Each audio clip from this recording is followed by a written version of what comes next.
భూ సమస్యలను పరిష్కరించేందుకు ప్రభుత్వం రెవెన్యూ సదస్సులను నిర్వహిస్తున్నట్లు జిల్లా కలెక్టర్ రాహుల్ రాజ్ అన్నారు.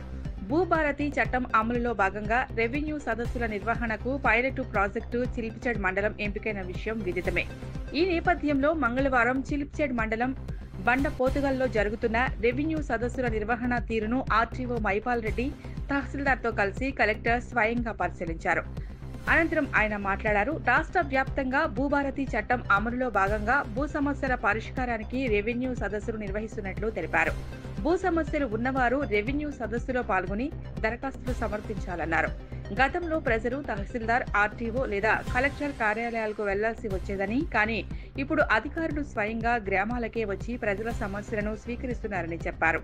ఈ రెవెన్యూ సదస్సులో దరఖాస్తులు పూర్తిగా ఉచితంగా స్వీకరించబడతాయని ప్రజలు సద్వినియోగం చేసుకోవాలని కోరారు. ఫామ్ నింపటంలో ఎలాంటి సందేహాలు ఉంటే సహాయం కోసం ప్రత్యేక సహాయ కేంద్రం ఏర్పాటు చేయబడినట్లు తెలిపారు. వారసత్వ భూములు, భూ స్వభావం తప్పులు, నిషేధిత జాబితాల్లో ఉన్న భూ సమస్యలు, సర్వే నంబర్ మిస్సింగ్, పట్టా పాస్ పుస్తకాలు లేకపోవటం, ప్రభుత్వ భూములను నవీకరించటం, రెవెన్యూ సదస్సుల్లో ప్రభుత్వ పరంగా నిర్ణీత ఫామ్లో ప్రింట్ చేసిన దరఖాస్తులను అందజేయడం జరుగుతుందని తెలిపారు. అర్జీలు సమర్పించేందుకు వచ్చే వారికి ఎలాంటి ఇబ్బందులు తలెత్తకుండా చూడాలన్నారు. భూ సంబంధిత సమస్యలు ఉన్నవారు నిర్ణీత ఫామ్లో సరైన విధంగా దరఖాస్తు చేసుకునేలా సహకారం అందించాలని హెల్ప్ డెస్క్ సిబ్బందిని కలెక్టర్ ఆదేశించారు. ఈ కార్యక్రమంలో రెవెన్యూ సిబ్బంది పాల్గొన్నారు.